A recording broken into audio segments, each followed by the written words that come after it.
नमस्कार, मैं हूं प्रज्ञा और आप देख रहे हैं बिहार न्यूज विद पीके। बढ़ते हैं दिन भर की बड़ी खबरों की ओर। बिहार में नीतीश कुमार ने 10वीं बार मुख्यमंत्री पद की शपथ ले ली है। गांधी मैदान के समारोह में पीएम मोदी, अमित शाह और जेपी नड्डा सहित कई बड़े नेता मौजूद रहे। सम्राट चौधरी और विजय कुमार सिन्हा ने उप मुख्यमंत्री पद की शपथ ली। आपको बता दें कि 26 सदस्यीय कैबिनेट में 14 बीजेपी, 8 जदयू और अन्य सहयोगी दलों से मंत्री शामिल हुए। जदयू की ओर से जमा खान एकमात्र मुस्लिम चेहरा बने। कैबिनेट में रामकृपाल यादव, श्रेयसी सिंह जैसे नए चेहरों को भी इस बार जगह मिली है। लोजपा आर की बात की जाए तो लोजपा आर के संजय सिंह, जिन्होंने महुआ में तेज प्रताप यादव को हराया था, वह मंत्री बने हैं। जनसुराज के संस्थापक प्रशांत किशोर आज भीतिहरवा गांधी आश्रम में एक दिन के मौन उपवास पर बैठे हैं। हालिया चुनाव में अपेक्षित जन समर्थन न मिलने की जिम्मेदारी लेते हुए उन्होंने इसे आत्ममंथन और प्रायश्चित का रूप दिया है। आपको बता दें कि पीके का साफ तौर पर कहना है कि यह राजनीतिक प्रदर्शन नहीं बल्कि जनता के प्रति जवाबदेही का एक कदम है। उनके साथ पार्टी पदाधिकारी और उम्मीदवार भी उपवास में शामिल हुए हैं, जिसे जनसुराज की भविष्य दिशा के लिए अहम माना जा रहा है। UIDAI ने जल्द ही एक ऐसा नया आधार कार्ड लाने जा रहा है जिसमें सिर्फ फोटो और QR कोड होगा, जिसमें पता, जन्मतिथि और बाकी व्यक्तिगत जानकारी नहीं छपेगी। UIDAI के CEO भुवनेश कुमार के मुताबिक यह कदम डेटा के दुरुपयोग को रोकने और ऑफलाइन वेरिफिकेशन खत्म करने के लिए काफी मददगार साबित होगा। दिसंबर में नया नियम आ सकता है, जिसके बाद होटल और इवेंट आयोजकों द्वारा आधार की फोटो कॉपी लेना बंद होगा और उम्र सत्यापन प्रणाली और मजबूत बनाई जा सकेगी। भारत के माउंट आबू से PRL वैज्ञानिकों ने रहस्यमय इंटरस्टेलर धूमकेतु 3I एटलस का सफल ऑब्जर्वेशन किया है। 12 से 15 नवंबर के बीच 1.2 मीटर टेलीस्कोप से ली गई इमेजिंग और स्पेक्ट्रोस्कोपी में धूमकेतु का कोमा, धूल की पूंछ और आयन टेल स्पष्ट दिखी। यह तीसरा इंटरस्टेलर धूमकेतु है जो किसी दूसरे तारामंडल से आया है और कभी वापस नहीं लौटेगा। आपको बता दें कि इसकी 3500 साल पुरानी बर्फ और अनोखी केमिस्ट्री ब्रह्मांडीय मैटर को समझने में बेहद महत्वपूर्ण डेटा प्रदान कर रही है। भारतीय सेना की नई डिजिटल प्रिंट कॉम्बैट यूनिफॉर्म को आधिकारिक रूप से पेटेंट, डिजाइन और ट्रेडमार्क रजिस्ट्री में दर्ज कर लिया गया है। इससे इसका पूरा बौद्धिक संपदा अधिकार अब सेना के पास रहेगा और अनधिकृत निर्माण या उपयोग पर कानूनी कार्रवाई की जा सकेगी।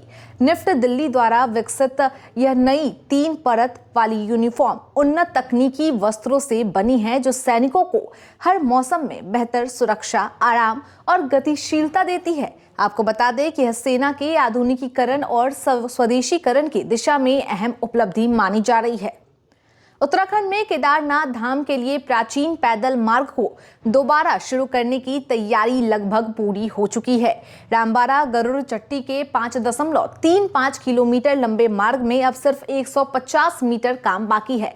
2013 की आपदा के बाद यह पूरा रास्ता 2 चरणों में पुनर्निर्मित किया गया, जिसमें गरुड़ चट्टी से केदारनाथ तक का हिस्सा और मंदाकिनी नदी पर 68 मीटर का स्टील गर्डर पुल बनकर तैयार है।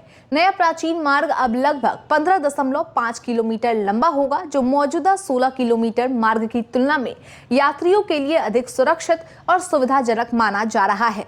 टीम इंडिया के कप्तान शुभमन गिल साउथ अफ्रीका के खिलाफ गुवाहाटी में होने वाले दूसरे टेस्ट मैच से बाहर हो गए हैं। आपको बता दें कि कोलकाता टेस्ट के दौरान उनकी गर्दन में खिंचाव आया था, जिसके बाद उन्हें अस्पताल में भर्ती करवाया गया था। वहीं अब BCCI ने उनके तेजी से रिकवर होने की जानकारी दी थी, लेकिन वे अगले मैच के लिए फिट नहीं हो पाए, जिसको लेकर उन्हें अब थोड़े दिनों के लिए आराम दिया गया है। गिल की गैर मौजूदगी में उपकप्तान ऋषभ पंत टीम की कमान संभालेंगे। पहला टेस्ट हार चुकी टीम इंडिया के लिए यह बड़ा झटका माना जा रहा है। व्हाट्सएप की सुरक्षा को बड़ा झटका लगा है। दरअसल रिपोर्ट्स में यह दावा किया गया है कि करीब 3.5 अरब यूजर्स के मोबाइल नंबर लीक हो गए हैं और इसके पीछे किसी हैकर का काम नहीं है, बल्कि मेटा की लापरवाही को जिम्मेदार माना जा रहा है। ऑस्ट्रेलिया के रिसर्चर्स ने व्हाट्सएप वेब के जरिए अरबों नंबर एक साथ चेक कर लिए, जिससे फोन नंबर 57% प्रोफाइल फोटो और 29% प्रोफाइल टेक्स्ट तक आसानी से मिल गया है। लेकिन इन सब के बीच सबसे चौंकाने वाली बात यह है कि मेटा को यह खामी 2017 से पता थी।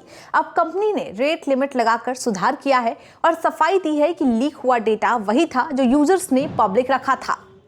देश में ओरल और ब्रेस्ट कैंसर के मामलों में तेजी से वृद्धि हो रही है। पद्मश्री डॉक्टर मैमन चांडी के अनुसार यह बढ़ोतरी जीवन शैली में बदलाव, तंबाकू सेवन, देर से सोना और पर्यावरणीय कारणों से जुड़ी हुई है। 1990 से 2021 के बीच ओरल कैंसर की मृत्यु दर 5.32 से बढ़कर 5.92 प्रति लाख हो गई और 2031 तक इसमें और बढ़ोतरी का अनुमान है। ब्रेस्ट कैंसर अब महिलाओं में सबसे आम कैंसर बन चुका है और भारत में इसके मामले 1990 से 2016 के बीच लगभग 40% बढ़े हैं। पंजाब राज्य ट्रांसमिशन कॉरपोरेशन लिमिटेड ने तकनीकी और लिपिकीय श्रेणी में 609 पदों पर भर्ती की अधिसूचना जारी की है।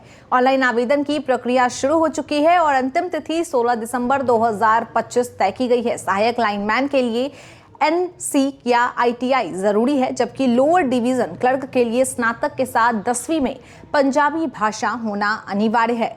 अधिकांश पदों के लिए आयु सीमा 18 से 37 वर्ष रखी गई है। सभी उम्मीदवारों को पंजाबी भाषा परीक्षा भाग 1 उत्तीर्ण करनी जरूरी होगी। गुरुवार को सोने और चांदी की कीमतों में हल्की तेजी दर्ज की गई है। आपको बता दें कि सुबह 10 बजे के करीब MCX पर 24 कैरेट सोना 117 रुपए से बढ़कर 1,23,168 रुपए प्रति 10 ग्राम पर पहुंच गया। सोने ने आज 1,22,634 रुपए का लो और 1,23,324 रुपए प्रति 10 ग्राम का हाई रिकॉर्ड किया। वहीं चांदी में भी उछाल देखने को मिला।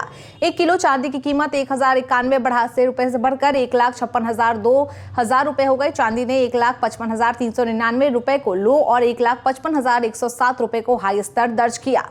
भारत में एंटीबायोटिक रेजिडेंस खतरनाक स्तर पर पहुंच गया है। लैंसेट ई क्लिनिकल मेडिसिन की स्टडी बताती है कि मरीजों में 83% तक मल्टी ड्रग रेजिस्टेंट बैक्टीरिया पाए गए। दुनिया के सबसे ऊंचे आंकड़ों में शामिल 70% ESBL और 23% कार्बोपेनिम रेजिस्टेंट बैक्टीरिया मिलने से कई एंटीबायोटिक्स बेअसर हो रहे हैं। विशेषज्ञों ने चेताया है कि यह समस्या गलत एंटीबायोटिक इस्तेमाल से बढ़ रही है। इसके दवा केवल डॉक्टर की सलाह पर ही लेनी चाहिए।